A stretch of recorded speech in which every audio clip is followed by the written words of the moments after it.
Hiya. I want to talk to you about the temperature checks they're doing with the temperature guns, and I want to read you a post which was on Solutions Empowerment, but I do not know where it was reposted from. And there's a couple of things to think about. The very act of pointing a gun at someone's head and normalizing that, particularly towards, well, anyone's head, but particularly the children, it has to have an effect on you at an energetic level, and it's terribly wrong. But there's also other things to think about too, particularly with regard to your pineal gland, which is vitally important and something which is under constant attack and has been for a long time, because it's the bridge, if you will, or the gateway is probably a better one, to the higher energy realms, the spirit worlds.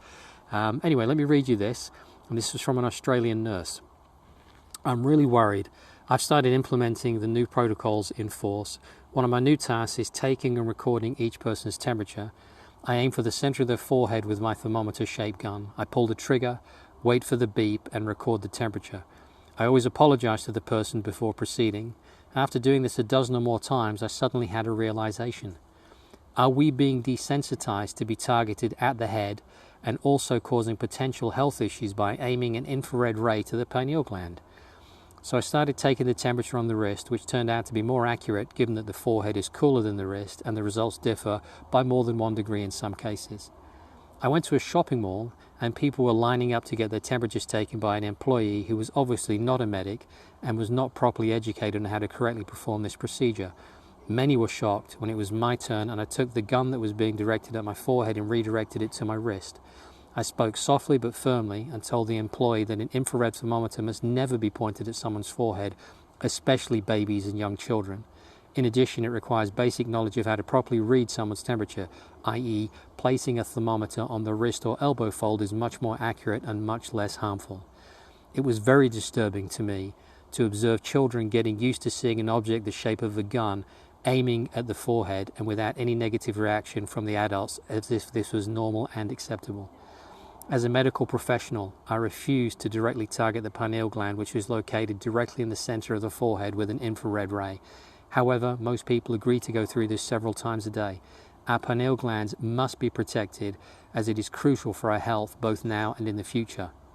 The pineal gland is a small pinecone-shaped gland of the endocrine system, a structure of the diencephalon of the brain. I hope I said that right. The pineal gland produces the hormone melatonin.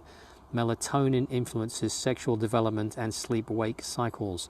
And if you remember from another video I did, melatonin is one of the strongest, if not the strongest, antioxidant. It's absolutely critical for your body's health. The pineal gland is composed of cells called pinealocytes and cells of the nervous system called glial cells. The pineal gland connects the endocrine system with the nervous system, and it converts nerve signals from the sympathetic system of the peripheral nervous system into hormone signals. Over time, calcium deposits build up in the pineal, and its accumulation can lead to calcification in the elderly. Function.